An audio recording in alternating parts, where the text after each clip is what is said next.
Buenas tardes a todos. Buenas tardes. Hemos, Buenas como tardes, siempre, profe. buenas tardes. Voy viendo las caras y voy revisando los participantes, cuestiones que me gusta hacerlo siempre. Les voy a dar 2 o 3 mensajes antes de comenzar el tema de la clase de hoy. Y es primero que el parcial de todos ustedes, en general, ya habrán visto las notas, está satisfactorio para arriba. Es decir, en general están bien, salvo algunos pocos, en general los he encontrado en muy buen resultado. Vi algunos alumnos que lo han terminado muy rápido y también he visto algo que tengo que decírselos con sinceridad. Algunos deben haber trabajado en grupo porque están muy sincronizadas las respuestas, el resultado y las notas, y los tiempos. Pero les digo que esto nos lleva a decir, bueno, ese es el primer parcial. Tiene que ser individual el trabajo, no colectivo, ¿de acuerdo? La segunda cosa que les digo, que entramos a transitar ahora temas muy importantes dentro de la temática procesal. Por lo tanto, les pido que presten mucha atención y lean el material que les hemos enviado como hacemos todas las clases. Todos recibieron el material, ¿verdad? El material de la clase y recibieron algo que me parece fundamental, que es la obra clásica de la prueba, de la teoría general de la prueba de Davis Echandía. Es larga, es para leerla con tiempo, es para irla guardando, es una obra magnífica y creo yo que a ustedes les viene bien. No les digo imprimirlas porque son como, no sé si 60 o 70 páginas, pero sí que las tengan reservadas como para revisarlas durante todo el tiempo. Les va a servir también para el proceso civil y para cualquier materia que tenga derecho procesal, ya sea de contenido penal, de contenido civil y comercial, de contenido contencioso administrativo, etcétera. Bueno, dicho esto, les quiero pedir mucha atención a las definiciones que vamos a dar, porque el tema de hoy es la prueba judicial. No la prueba, el vocablo prueba tiene muchísimos significados y tiene muchísimas acepciones. Es decir, se puede hablar de prueba en modo de establecer una demostración de algo, pero también se puede hablar de la prueba judicial. En sentido vulgar, probar la existencia de algo, pero en materia del derecho procesal, la prueba tiene una relevancia mayúscula. No es de cualquier modo, no es en cualquier momento, no es por cualquiera, sino que tiene una relevancia mayúscula. Esto es prueba judicial. Y ahí, a partir de eso, es que Davis Echandía dice, ¿es posible establecer una teoría general de la prueba judicial? Y llega a la conclusión de que sí, de que se puede hablar de teoría general de la prueba y se puede utilizar esa teoría general para aplicarla en cada una de las materias que nosotros tenemos en nuestra currícula. Yo les voy a dar una pequeña definición que sí que pido que la anoten, la damos todos los años y es una definición de prueba que puede servirles de base para analizar todos los componentes de esta problemática. La definición sería conjunto de elementos ciertos o probables introducidos legalmente al proceso por los sujetos habilitados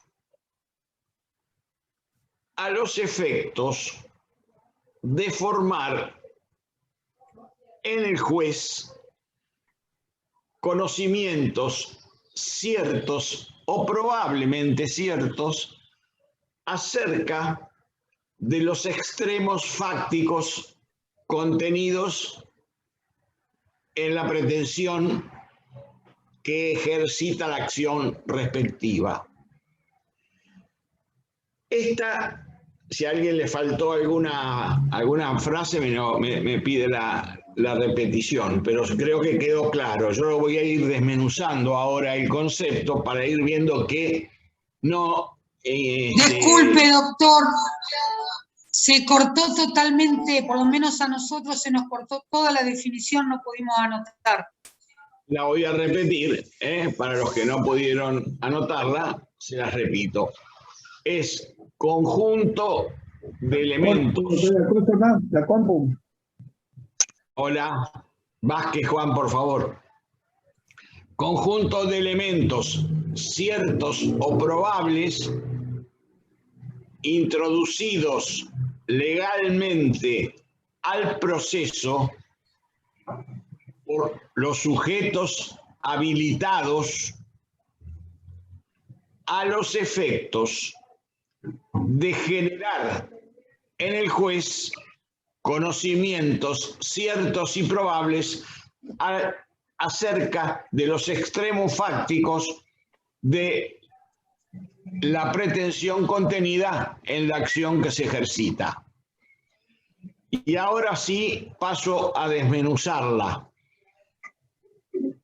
Esto me lleva en primer momento a decir que es un conjunto de elementos, no un solo elemento, sino muchos elementos que pueden introducirse al proceso.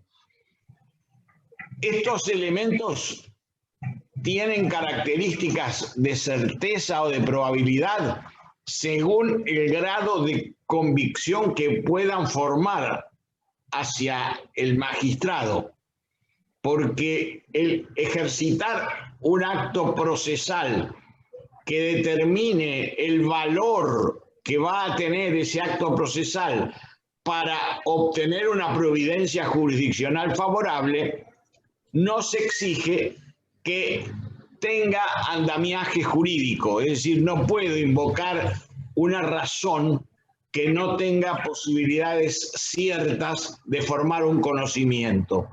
Ejemplo, para que quede claro esto. Los dichos de otro, los que me dijeron que le dijeron y que puede haber sido cierto, esto no sirve porque no es un elemento directo o un elemento indirecto basado en un elemento directo. Es decir, la simple habladuría no constituye un elemento valioso en el proceso. Como hay otros elementos que tampoco constituyen elementos valiosos, porque son elementos insignificantes dentro de la cuestión fundamental que conlleva esa pretensión. Entonces, ese es un conjunto de elementos que van a ir acompañados ¿por quién? Por quien pide y también, como el proceso es contradictorio, los derechos de contra quien se pide, renace la posibilidad también de ejercitar estas mismas condiciones para incorporar al proceso elementos ciertos o probables. ¿Quiénes están autorizados a incorporar al proceso elementos ciertos o probables para llevar a conocer, al conocer del juez? Las partes, en primer lugar. En el proceso penal, el agente fiscal, a su vez en la contraparte el imputado y o su defensor, la posibilidad del particular damnificado, si se constituye como tercero habilitado para ejercitar actividad probatoria, y estos son sujetos habilitados para hacer esta incorporación. noticia que se haga llegar al fiscal puede ser evaluada por el fiscal a los efectos de que si le resulta útil ese elemento o no. El fiscal no está urgido de completar todo lo que le acerquen, va a acompañar elementos pertinentes que vayan a ser útiles para la causa, o el actor en el proceso civil acompañará los elementos que sean necesarios, pero no los sobreabundantes, los innecesarios, los que no tienen valor probatorio. En segundo lugar, es con las formalidades que marca la ley, que son, en primero, el medio, un medio que sea trascendente en el proceso. Hay medios que son intrascendentes en el proceso. En primer lugar, porque hay pruebas prohibidas, hay pruebas que no pueden utilizarse en el proceso. Por ejemplo, el apremio de una persona o la coacción respecto de una persona no sirve para valorarlo como elemento de prueba. La falsificación de un documento no es útil para utilizarla dentro del proceso. Las distintas hipótesis arbitrarias que se puedan utilizar para llegar a obtener una sentencia favorable muchas veces pueden convertir en un delito de estafa procesal. Por ejemplo, si yo quiero ejercer una acción posesoria en el proceso civil y llevo nada más que 1 año o 2 años en el estado de posesión de un inmueble, no puedo inventar o crear una prueba que diga que hace 20 años que estoy en ese inmueble, porque sería una prueba falsa. No es cierto. Sería muy fácil destruirlo con contrapruebas que me van a demostrar que esa prueba no existe o no sirve como valor probatorio. En el proceso penal, además, específicamente, hay muchas pruebas que no pueden ser admitidas. Por ejemplo, el testimonio de los que han actuado bajo secreto profesional. Ustedes saben que hay ciertas actividades, médicos, parteras, farmacéuticos y demás personas encargadas del tratamiento de salud, que por secreto profesional pueden abstenerse de testificar algo. Es más, el médico, si llegara a testificar cosas que están bajo secreto profesional, cometerían un delito de violación de secretos. Y así sucesivamente hay algunos elementos que no van a ser posible utilizarlos en el proceso. También hay una cuestión de parentesco que lo dice generalmente siempre la actividad de los vínculos familiares. Si la víctima fuera si el autor fuera hermano, esposo, amigo íntimo, tampoco puede requerirse ese testimonio como elemento indubitable, porque está limitado, limitado por la ley. No puede ser utilizado. De más está decir un aspecto muy puntual que hay en el Código y en la Constitución, que la prueba ilícita no se puede utilizar en el proceso. ¿Qué es prueba ilícita? Aquella que se obtiene violentando las garantías constitucionales. Allí, en el trabajo que el profesor Amatrián le agregó como jurisprudencia, que son 3 casos, el caso Maturano, 2 o 3 casos jurisprudenciales, son demostrativos de que la Corte de la Nación ha dicho esto no puede ser utilizado para evaluarse dentro de un proceso judicial porque violenta garantías constitucionales. Ejemplo, un allanamiento ilegal. No podríamos invocar lo obtenido en ese allanamiento porque violenta garantías constitucionales. Los apremios ilegales no se podrían utilizar, los obtenidos bajo apremio ilegal, porque también violentan garantías constitucionales. Esto se entiende claramente. Estas pruebas son llamadas ilícitas y tiene la teoría que se ha formado alrededor de esto, que en esto Cafferat Nores, en el Tratado de Prueba, dice es precisamente los frutos del árbol envenenado. Es decir, que no pueden ser de ese árbol aprovechado ningún fruto porque provienen de un origen venenoso. Esa es, digamos, metafóricamente la expresión más acabada de lo que estamos señalando.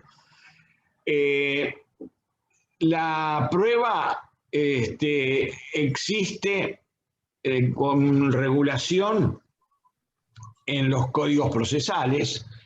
También hay pruebas que están tratadas en el Código Civil y Comercial, porque en algunas cuestiones esenciales que hacen a todo el derecho procesal nacional van a ser base auténtica de una uniformidad. Entonces también alguna ley de fondo puede tratar algunas temáticas de prueba.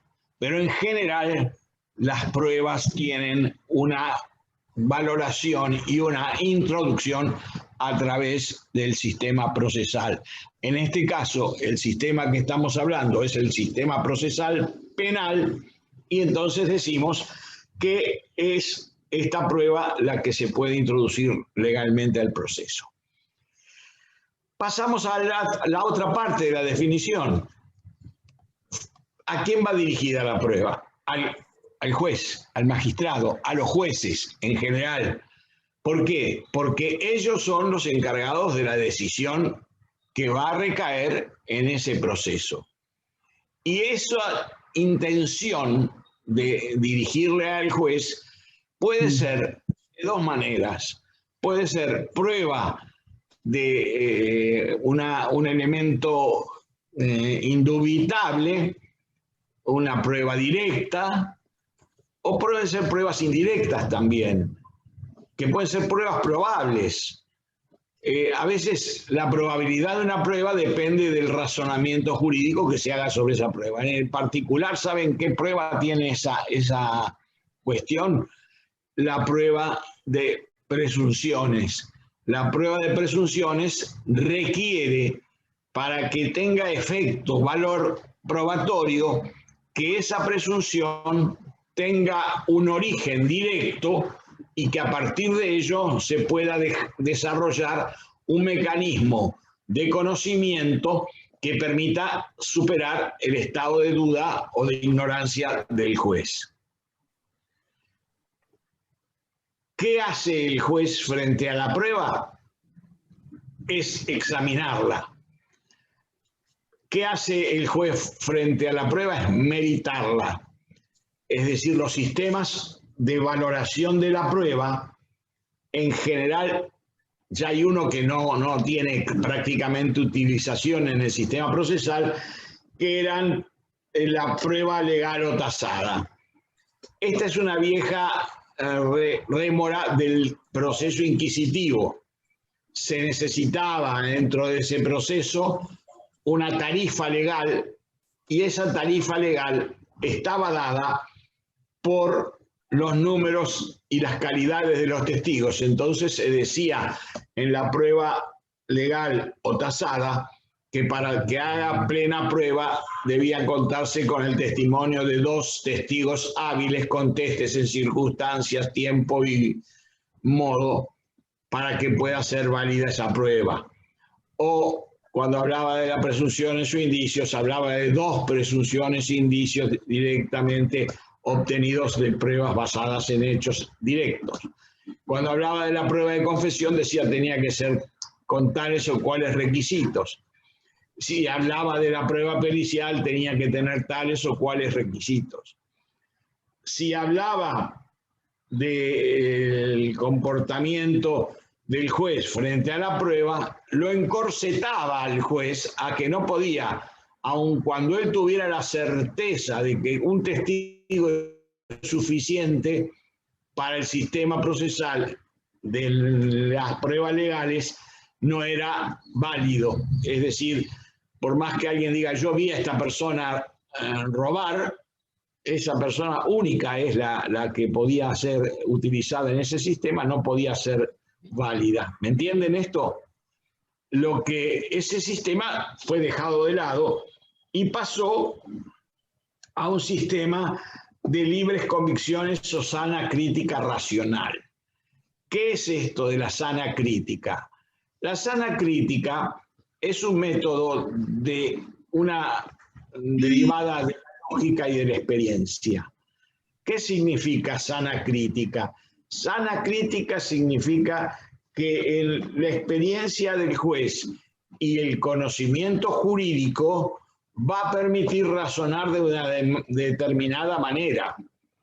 Es decir, que no va a llegar a un absurdo valorativo. Si la prueba no llega a ser razonada y explicitada por el juez en un contenido de resultados y de efectos, esa prueba no es suficiente para demostrar la certeza que se requiere. Si ustedes recuerdan la primera o segunda clase que yo les di, les dije que la teoría del conocimiento estaba dividida en 4 etapas. La primera es la ignorancia, la segunda es la probabilidad, la tercera es la duda y la cuarta finalmente es la certeza positiva o negativa. Es decir, que el juez va a ir transitando desde ese estado de ignorancia a ese estado de certeza o de no certeza. En caso de no llegar a tener certeza, la prueba es ineficaz para los fines de quien ejerce la pretensión en materia de cualquier proceso. ¿Entiendan bien? ¿Puede volver a repetir? Sí, la prueba de libre convicción o sana crítica racional, al juez no lo ata ningún elemento probatorio en particular, sino que debe desarrollar el conocimiento de su definición, de su certeza, lo debe desarrollar desde el ángulo razonable. Por eso decíamos que era la sana crítica, era lógica, por eso decimos que tiene que ser lógica y no absurda, y tiene que ser racional, es decir, que merece un desarrollo lógico para la afirmación del resultado final de la causa. Y luego tenemos la otra posibilidad de valorar la prueba, que es en el proceso con juicio por jurado. Este proceso de juicio por jurado, el jurado no tiene que dar ninguna explicación de cómo arriba a su convicción. Es una prueba de íntima convicción y nada más. El jurado dice, en inglés es una frase muy conocida, guilty or not guilty, es decir, culpable o no culpable, y esa frase no requiere ninguna otra fundamentación. Lo que sí estamos en presencia de cuestiones que cuando lleguemos, si lleguen ustedes a juicio por jurado, las exigencias del jurado no es meramente el pulgar para arriba o el pulgar para abajo. El jurado tiene que debatir, tiene que discutir, tiene que analizar la problemática probatoria que se ventiló en el proceso. Cuando ustedes ven esas películas americanas, que son en general procesos por jurado, van a ver la habilidad de los abogados para interrogar a los testigos, para ofrecer prueba, y cómo llega el juez a el jurado a esa definición. Y si el jurado... Sí, ¿qué pasa? Perdón. Y la selección misma de los jurados, porque no puede ser tampoco cualquier persona. No, eso, gracias Carolina. No, el jurado tiene una serie, esto lo vamos a ver en juicio por jurado, pero tiene una serie de procesos de selección por el cual hay posibilidades de pedir la separación de alguno de los jurados sin causa y también la separación con causa a algún miembro del jurado que tenga prejuicios sobre la cuestión. Uno cuando ve un juicio por jurado, los abogados y el fiscal tratan de preguntarle, ¿usted tiene alguna animosidad contra la gente que ejerce tales o cuales actos? ¿Usted tiene alguna objeción religiosa? ¿Usted tiene algún prejuicio ya formado con medios de prensa? En fin, hay una innumerable cantidad de situaciones y bueno, estas situaciones están dadas por la distinta participación previa al juicio. Esto es una tarea que se hace antes de comenzar el juicio y por eso el jurado tiene que deliberar después del proceso que se han producido las pruebas. Yo me voy a detener con más efectividad cuando veamos nosotros las pruebas en el proceso de juicio por jurado. Por ahora estamos hablando de la prueba en general. Veo las caras que están interesadas en esto, cosa que me satisface mucho.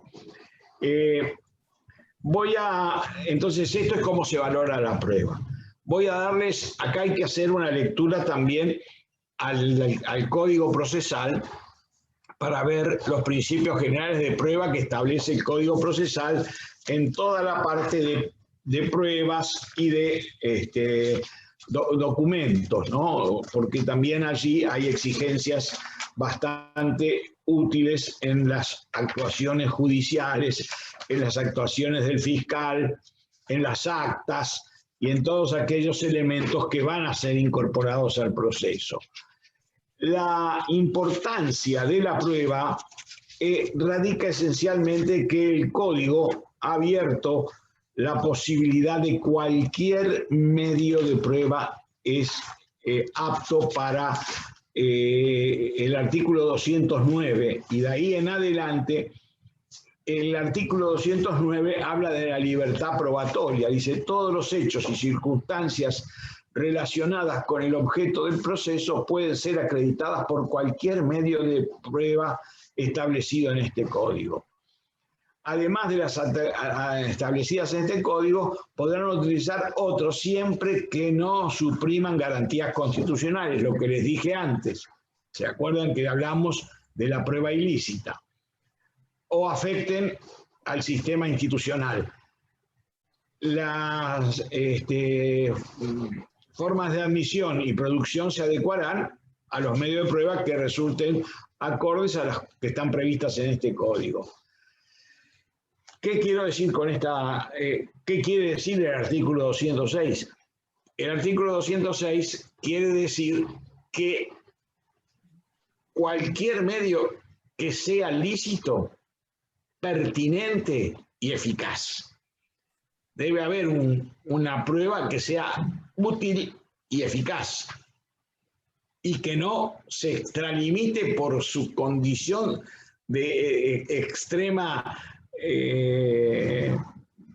voluntad de probar. El juez puede limitar algunas pruebas. El juez puede decir, bueno, testigos de concepto, si me presentaron 20, con 5 me sobran.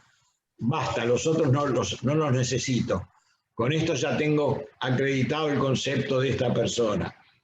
O, por ejemplo, puede decir, no, esta prueba es impertinente porque no va a direccionarse con este medio probatorio ningún efecto de aquellas consecuencias valiosas para el proceso. tenemos que recordar también algo que es de valiosa utilización. Hay momentos diferentes con la prueba. ¿Por qué? Porque, como les dije yo, incumbe a quien invoca un hecho demostrar su existencia. Esto significa lo que en derecho procesal se llama el onus probandi. Onus probandi es el que acusa o el que imputa o atribuye un hecho, tiene la carga de la prueba de acreditar ese extremo. No se olviden ustedes que onus probandi es algo que es facultativo, no es obligatorio.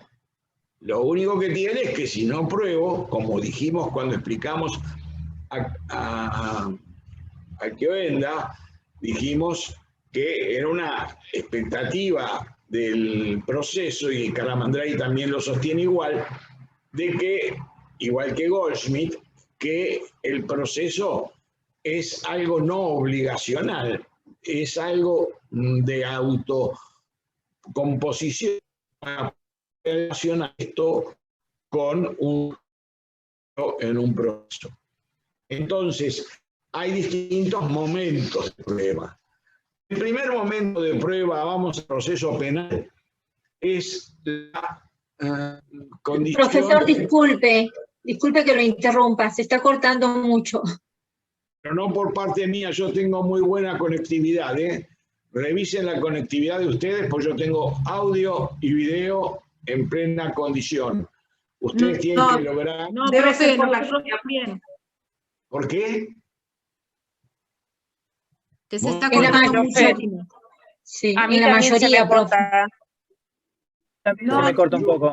La conexión de internet del doctor o de particular de alguno de ustedes, es por la lluvia. Siempre Por sucede la que se lluvia corta. puede ser.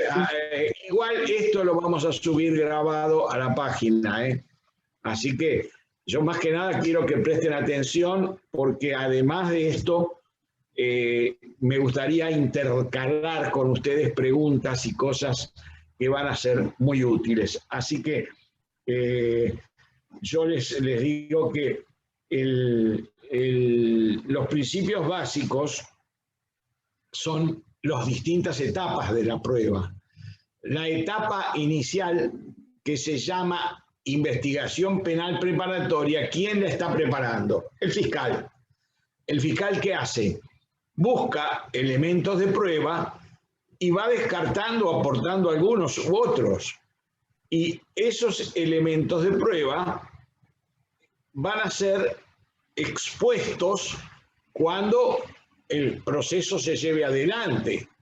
Es decir, que el proceso tiene una etapa de recogimiento, no lo hace nada más que el fiscal o el particular damnificado si lo hubiere, pero allí el órgano que se encarga de este recogimiento tiene que hacerlo bajo las formalidades que marca la ley. Quien mal recoge es como quien mal siembra, no cosecha nada. A ver si me entienden metafóricamente esta frase. El que no sabe o no observa en debida forma lo que va a recoger, va a tener una cosecha fallida. ¿Qué quiero decir con esto? Si alguien hace un allanamiento ilegal, es decir, sin orden judicial y sin autorización del propietario, o si alguien está en condiciones forzadas y bajo coacción a obtener un medio probatorio, va a cosechar prueba que va a ser ineficaz. Es decir, la prueba no va a tener sustento probatorio. Esto es tarea del fiscal. La calidad investigativa es tarea del fiscal. Quien mal investiga, malos efectos tiene al tratar de demostrar el valor de algo. Lo mismo ocurre cuando el fiscal, que esto es muy común, delega en la policía, en función judicial, que tome ciertos recaudos en el proceso. pero omite en esos casos de seguir las instrucciones expresas que marca el código para cada acto. Y entonces, vamos a suponer, si hay un reconocimiento en rueda de personas y ponen a un imputado de una determinada característica y todos los demás que colaboran con esa rueda de personas son totalmente distintos, es decir, si el imputado es hombre y ponen todos los demás en la rueda de mujeres, o si el imputado tiene ciertas características fisonómicas y pone a todos los demás completamente diferentes, quiere decir que esto está ya como un señalamiento. No va a tener valor probatorio el reconocimiento. Y a veces también hay una prueba que ustedes la van a estudiar acá en el código que se llama la prueba fotográfica. La prueba fotográfica tiene, cuando no se puede colocar al imputado en una rueda de personas, se puede colocar al imputado en una rueda de fotografías, pero no la cara del imputado, porque dice, usted conoce a este, ya lo estamos marcando, este es el imputado. Es decir, tiene que ser objetiva la demostración de que esa persona, cuando señala o indica a otro, tenga validez procesal futura. A ver si me entienden. Depende de la policía muchísimas cosas y la política de la policía a veces no coincide con la política de un debido proceso. Se hace algo que no se lleva en consonancia con las exigencias procesales. Le voy a dar un solo ejemplo para que lo vayan anotando como problema probatorio. Cuando la obtención de un medio probatorio no cumple con la cadena de custodia que debe tener un medio probatorio. Todo medio probatorio obtenido en un lugar del hecho debe guardar una cadena de custodia hasta que se llegue a la utilización de ese medio probatorio. Ejemplo, si secuestramos un arma, la toma uno, la agarra otro, se la lleva a otro, la limpiamos, bueno, ya ahí no ha tenido la condición de virginidad que tiene que tener el medio probatorio para tener efecto. Esa ya puede haber sido manipulada por múltiples personas. Se contagia la evidencia. Se contagia las distintas evidencias, como si se altera el cerco del lugar del hecho. Por eso en las películas vemos a veces, cuando las películas son bastante reales con la actuación judicial, que lo primero que hace cuando llega un policía cerca con esas cintas amarillas y negras para que nadie pase, nadie pisotee el lugar y nadie empiece a tocar al objeto del delito. Es muy común que se saque, que se lo mueva el cadáver, que no, hay que dejar las cosas lamentablemente en el estado que están. Por eso también muchas veces ustedes verán que cuando hay un hecho de tránsito con efecto delictivo, la policía espera que vengan los peritos para que estos tomen las constancias del hecho, las medidas de las distintas condiciones que puede dar lugar a la afirmación de un hecho. En definitiva, acá las cuestiones se deben examinar con muchísimo cuidado. Si quieren, para no cansarlos tanto, les cuento lo que hoy sucedió en el caso de Maradona, para entrarnos en algún tema periodístico. El fiscal o los fiscales intervinientes habían pedido un dictamen pericial de cómo había sido el tratamiento previo al fallecimiento del futbolista. Es decir, si había mediado diligencia, deber de cuidado, etcétera, etcétera. Y pivoteamos en dos cosas, que es lo que puede dar resultado. El homicidio culposo, es decir, por negligencia, impericia, inobservancia de las reglas del articular, un paciente tuvo un efecto fulminante. En el caso de Maradona se dice, yo no conozco el expediente, pero se dice que si hubieran tomado ciertos cuidados y terapias para sus cuidados, no se hubiera producido el resultado letal que fue un paro cardiorrespiratorio, no traumático, pero sí ocasionado por la ausencia de cuidados. Ahí están las cosas. Y acá puede darse en dos variables. Miren ustedes qué interesante. Por un lado, que es un homicidio culposo por negligencia, impericia o falta de cuidado, o un homicidio doloso por dolo eventual, porque sabiendo el estado del paciente, no actuaron cuando debían actuar en determinada forma. Esto es lo que alguien dice, la alteración de las cuestiones, y aquí por suerte han recogido todas las pericias y han estado, ya hay un dictamen que se conoce hoy, que se conoce recién hace horas, donde se llega a la conclusión de que los médicos actuaron al menos sin el deber de cuidado de las reglas del arte de curar. Hay muchos casos donde la investigación tiene que ver con las reglas del arte de curar. Y acá esto... sí, Carlos. Se está investigando, doctor, el tema de que se le sometió a una cirugía para la cual no estaba apto para soportar la cirugía. Claro, eso también es otra opción, pero eso no lo tiene que poder afirmar solamente el fiscal y decir, no, hicieron esto sin hacerlo. Tiene que tener un sustento probatorio. ¿Qué hizo el fiscal? Pidió prueba pericial para que digan todos estos extremos. La pericia son varias hojas y ahí están tratados con solvencia todas las cuestiones. Pero yo les pongo, por ejemplo, esto como... ocurrió, por ejemplo, en el caso que alguien, no sé si fue González Landa, si fuiste vos, la que me dijiste del caso García Belsunce. ¿Quién fue de ustedes? Sí, que no, me hicieron... No, yo no fui.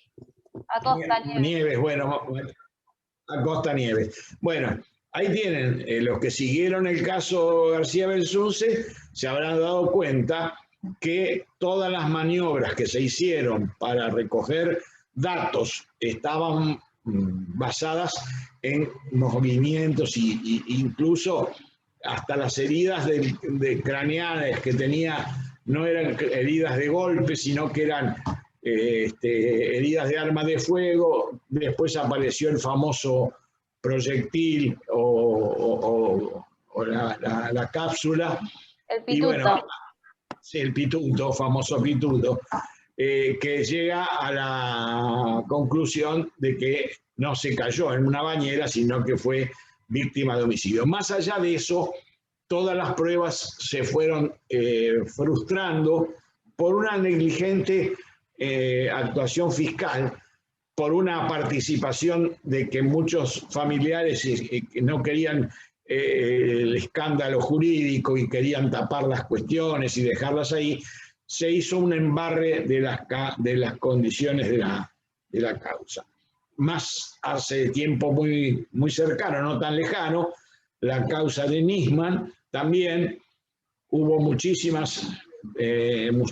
tránsito, movimientos, se revisaban las cosas sin cuidados objetivos, y si no hay cadena de custodia de todo eso, la prueba cae.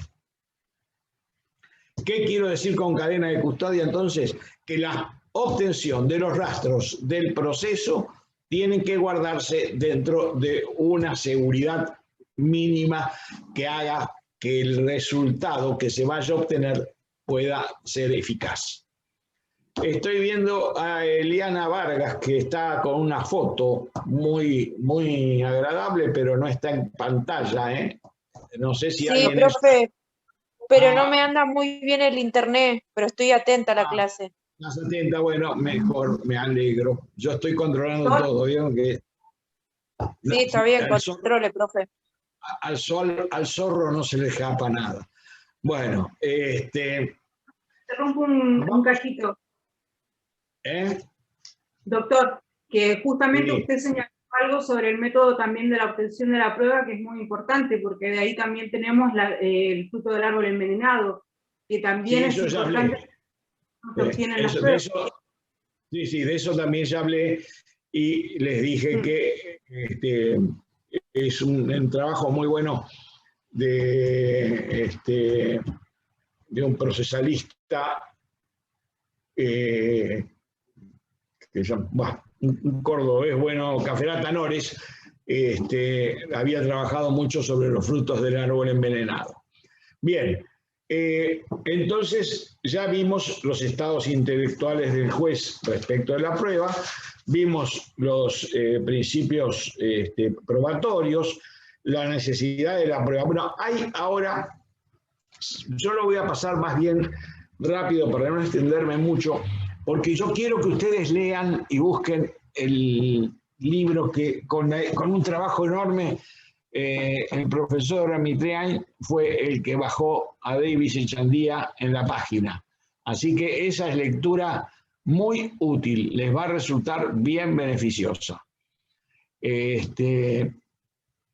Los principios probatorios son una serie de principios que el autor, son principios elaborados por Davis Echandía, refiere a que el juez no puede aplicar conocimientos privados sobre los hechos. ¿Qué quiere decir esto? Si el juez vio cuando se cometía el hecho, ya no puede ser juez, tiene que ser testigo. Es decir, si un juez en un momento determinado ve un homicidio, mejor que deje su investidura de juez para convertirse en la investidura de quien está sirviendo a la justicia desde la óptica del que aporta condiciones. ¿Por qué? Porque la decisión judicial tiene que ser aportada por los interesados. Y si no, no podríamos contradecirlo al juez si él ya vio los hechos. No, no. Acá es necesario que el juez sea testigo y que lo puedan contradecir, preguntar y repreguntar. Entonces, la primera condición es la imposibilidad de que el juez aplique conocimientos privados. Sí puede aplicar que no son objeto de prueba los hechos notorios y los hechos evidentes. Los hechos notorios son aquellos que recaen en la cultura media de cualquier sociedad. Hechos notorios, sabemos nosotros que el 1 de mayo es un día que se celebra el Día del Trabajador, que es un día inhábil, es decir, son hechos que ya no deben ser probados en condiciones procesales. Hechos como el aniversario de la Revolución de Mayo, el 25 de mayo, las fechas patrias son hechos notorios, recaen en el término medio cultural. Y los hechos evidentes son aquellos que, de acuerdo a la naturaleza, ya de por sí todos conocemos. Cuando llueve, el efecto es acuoso, es decir, si decimos que era un día lluvioso, era un día que estaba con agua, ya sea en el pavimento o en cualquier otro lugar. También conocemos los efectos de la combustión, son hechos evidentes. En un derrame de petróleo sabemos cuáles son los efectos que puede producir un derrame de petróleo, o si nosotros podemos decir que el calor dilata los metales, esto naturalmente es un hecho notorio, evidente, perdón. Quiere decir que el simple razonamiento no requiere que esto vaya a demostrarse más allá de esto. Sí podemos discutir el origen del hecho evidente. Si se trata de un incendio, si el incendio fue intencional, accidental, provocado o de cualquier otra forma, por un efecto natural. La segunda de estas condiciones es la eficacia jurídica y legal de la prueba. La prueba es necesaria para el proceso y tiene que tener eficacia jurídica para que el juez pueda llegar a esa certeza sobre los hechos que sirven de presupuesto a las normas aplicables.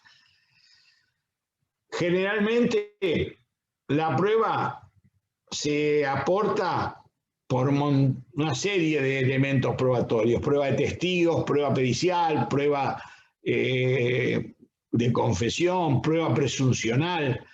Pero si esto es así, nosotros estamos necesitando que esta prueba se haga en forma única, es decir, que no se analice una independiente de la otra, sino que se analice en su conjunto. El otro principio es la comunidad de la prueba, o también llamado de adquisición probatoria. Este principio es una consecuencia de la entidad de la unidad de la prueba y es común la prueba, no es de quien la invoca, sino que una vez que se introdujo al proceso, alguien no puede decir, no me la saco, este testigo no me conviene, me lo llevo. No, ya está incorporado al proceso. Así que la prueba es común. Si la aportó el fiscal y le resultó adversa al fiscal, bueno, esto no puede ser retirado. Ya la prueba está incorporada y adquirida para el proceso. Y no podrá ninguna de las partes tratar de buscar beneficio a quien la adujo o que no le perjudique. La prueba, al que le perjudica, al que le beneficia. El quinto principio es el interés público de la función de la prueba. La prueba es realmente un hecho primordial que hay que protegerlo porque hace a la forma de tener la certeza jurídica. Ahora que menciono la palabra certeza jurídica, estoy hablando de un concepto que siempre me gusta distinguir para que ustedes no lleguen a una concepción vulgar. Lo que se dice verdad es algo subjetivo, aleatorio, y no es lo que se aspira en un proceso. La verdad puede ser subjetiva, lo que para mí es verdadero, para otro puede no ser verdadero. Para mí puedo tener prejuicios de verdad, pero eso no es lo que se busca en el proceso. En el proceso se busca la certeza, la sentencia final. Si la certeza coincide con la verdad, será la sentencia más justa. Pero muchas veces la verdad subjetiva, no coincide con la certeza o falta de certeza de la que se pueda obtener una sentencia a favor. Para entenderse bien esto, yo puedo tener toda la impresión de que el imputado es autor del hecho.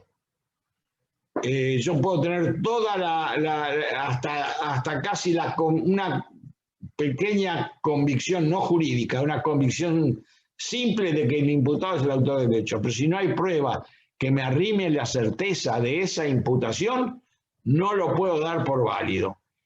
Esto, si no, el juez sería un dios. Lo que es verdadero para mí no sería un valor entendible para hacer justicia, porque sería el subjetivismo del magistrado llevado a una falta de condición. Por eso hay que ser muy cuidadoso con las pruebas, porque tienen que arrimar elementos que vayan a dar certeza o que vayan a privar de certeza. Por eso que el tercer grado de la teoría del conocimiento habla de la duda, y es inexcusable que un juez no llegue a tener siempre dudas porque necesita superarla. Para superarla, ¿qué hace el juez? Todos los elementos que le han arrimado a las partes dirá, por esto, por esto. Bueno, esto me da dudas, o no, yo lo puedo desechar por esto, y tengo la certeza. Les doy un simple ejemplo.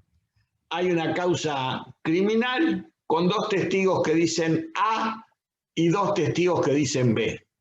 El juez los pone frente a sí, el fiscal y la defensa favorecen lo que se llama un careo, se lleva a cabo el careo entre los testigos y los testigos siguen diciendo A, lo que decían estos 2 testigos, y B, lo que decían estos otros testigos. Ustedes dirían que hay empate, ¿qué hace el juez?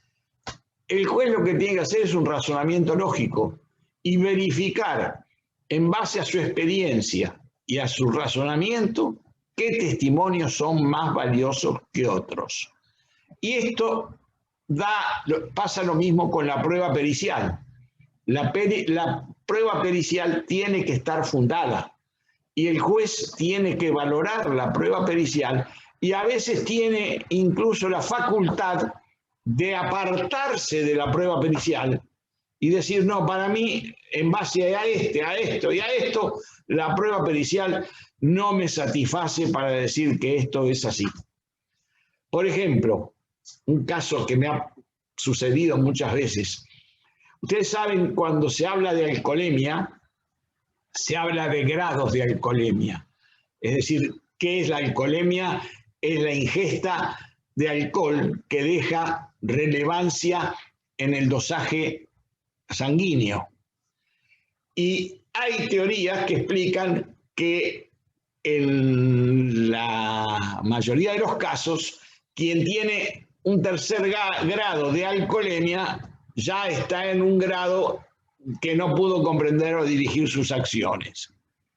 Sin embargo, en algunos casos, el perito dice, sí, tiene una alcoholemia que no pudo dirigir sus acciones, pero el juez, a través de otros elementos probatorios que le han arrimado fehacientes en la causa, determina que el imputado no solamente habló con coherencia, sino que caminaba con cierta, sin dificultad, que le apuntó el arma, que siguió haciendo actos que no eran autómatos, sino actos razonados. Y entonces el juez puede decir, no obstante lo que dice la pericia, de que sería inimputable, el acto se debe dar por comprobado y comprobada la imputabilidad. Hay muchos casos jurisprudenciales donde se debatió el dictamen pericial y también muchos casos jurisprudenciales donde se debatió dictámenes contrapuestos. Y el juez tiene que elegir uno de estos dictámenes. El caso más típico que me tocó intervenir a mí fue el caso Barreda, una persona que en la ciudad de La Plata había dado muerte a sus 2 hijas, a su esposa y a la madre de su esposa, y que la mitad de los peritos decía que era inimputable, y la otra mitad de los peritos decía, o un perito solo decía, no, es imputable por esto, por esto, por esto y por esto. Y sin embargo, había que resolver si era imputable o si era inimputable. Y el tribunal, por mayoría, con mi voto de desempate, dijimos que Barreda era imputable. Y la demostración fue la condena de Barreda, la condición que tuvo Barreda de persona imputable. Y así terminó el caso. Fue hasta la Corte de la Nación y terminó diciendo sí, si el razonamiento hecho por los jueces fue válido en base a otra parte de la teoría psiquiátrica, es posible que sea también esto válido. Y la base nuestra de la imputabilidad, se las digo, esto es aparte del derecho procesal, fue la siguiente. Cuando alguien es un psicópata, tiene ciertas conductas psicopáticas, pero el psicópata, acuérdense que es imputable. Cuando alguien tiene ciertas conductas que son compatibles con una psicosis, tiene ciertas conductas que no son posibles de darle imputabilidad. Y la reivindicación es una conducta que la tiene quien hace un hecho creyendo que obra consecuentemente con razón. Y este que actúa de esta manera no oculta el hecho, lo dice hasta consagrándose como que actuó bien, porque precisamente tiene una psicosis. Y allí arranca la problemática de no poder dirigir sus acciones. No sé si es muy complicado para ustedes, pero esto es así como razonamiento de dos pericias diferentes. Allí habría que, el que es interesado en esto, ver el fallo, ver las pericias, y eso está también en la jurisprudencia. Esto para los estudiosos que quieran aumentar el grado del conocimiento en materia penal. El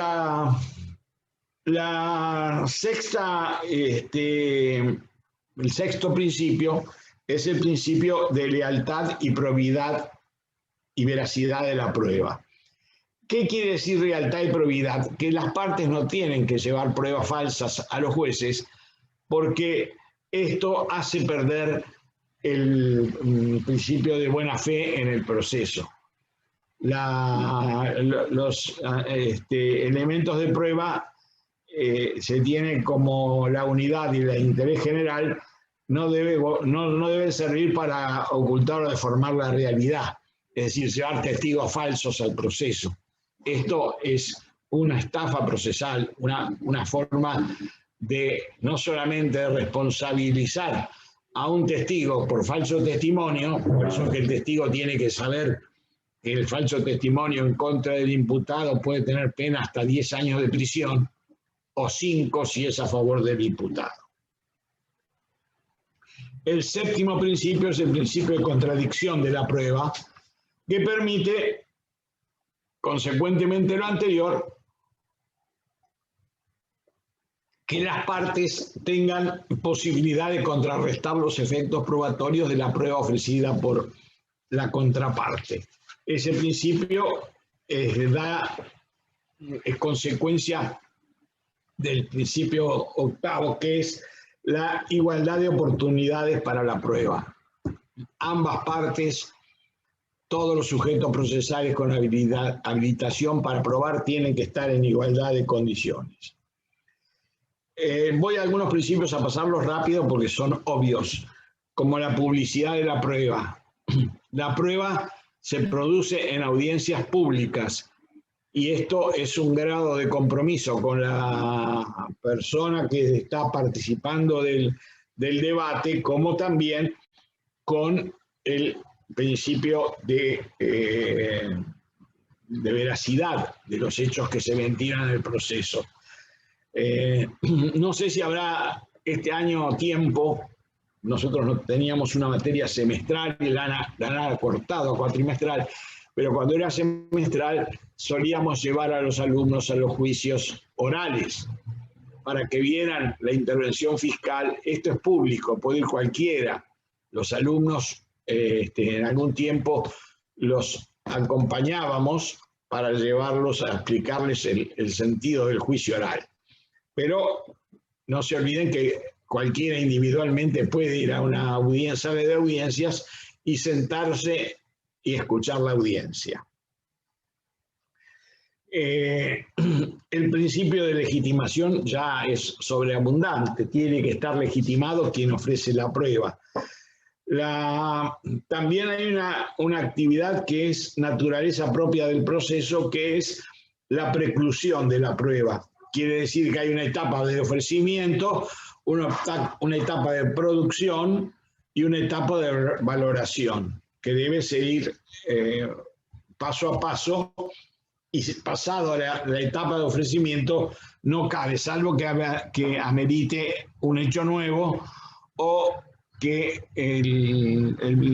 durante el proceso se haya declarado falso un testigo o se haya descubierto un documento oculto que no podía haberse ofrecido por esa condición durante el ofrecimiento. En todo caso y en todo proceso, el juez, mientras está produciendo la prueba, debe guardar una condición imparcial. Tiene que estar atento y concentrado en la actividad probatoria. La concentración es eso, que hay que practicar toda la prueba en su conjunto. Esto da un principio de conocimiento de todos los sujetos procesales y también de la condición de este elemento probatorio. La naturalidad y espontaneidad y licitud de la prueba y el respeto a la persona humana. No podemos obligar a una persona a someterla a algún efecto que es nocivo, a que tome algún narco, para poder declarar, a que sea intervenido quirúrgicamente para obtener un proyectil. Y esto hay que tener un respeto por la persona humana y es uno de los firmes avances de que la justicia llega hasta ciertos límites. Después también hay elementos coactivos para obtener la prueba, como por ejemplo los allanamientos, los secuestros, y mantenerlos, como les dije hoy, dentro de la condición de naturaleza de custodia hasta el momento del juicio.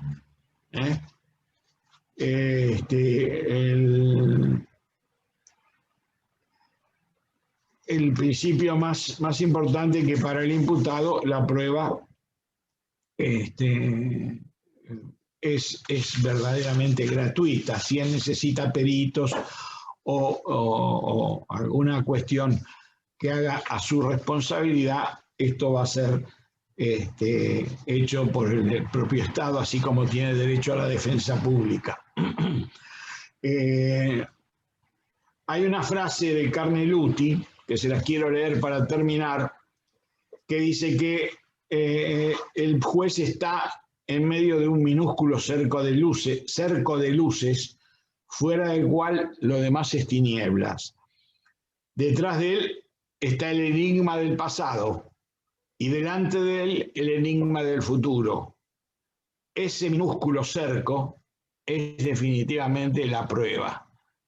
Entiendan bien, el juez está entre el pasado, que le tienen que representar, y el futuro, que es el enigma que tiene que resolver. Y ese acto se logra solamente con la prueba. Bueno, de este modo damos fin a esta etapa probatoria y les pido que vayan leyendo a Davis Echandía de a poquito, pero es un libro inolvidable. Yo lo recuerdo, tengo y lo releo muchas veces cuando examino problemáticas de la prueba judicial. No se olviden de aquel principio básico de que los jueces se nutren de la prueba y no pueden obtener conocimientos de otro lado, conocimientos privados. ¿Alguna pregunta? ¿Alguna cuestión? ¿Entendieron la clase de hoy? ¿Sí? No veo pulgares. Sí, profesor, se entendió. Sí, profe. Sí, profe. Con mucha claridad, le agradezco. No, yo quisiera que alguien, si alguien no entendió algo, me lo pregunte, ¿no? También necesito, porque quiero, esto es básico para ustedes, no es,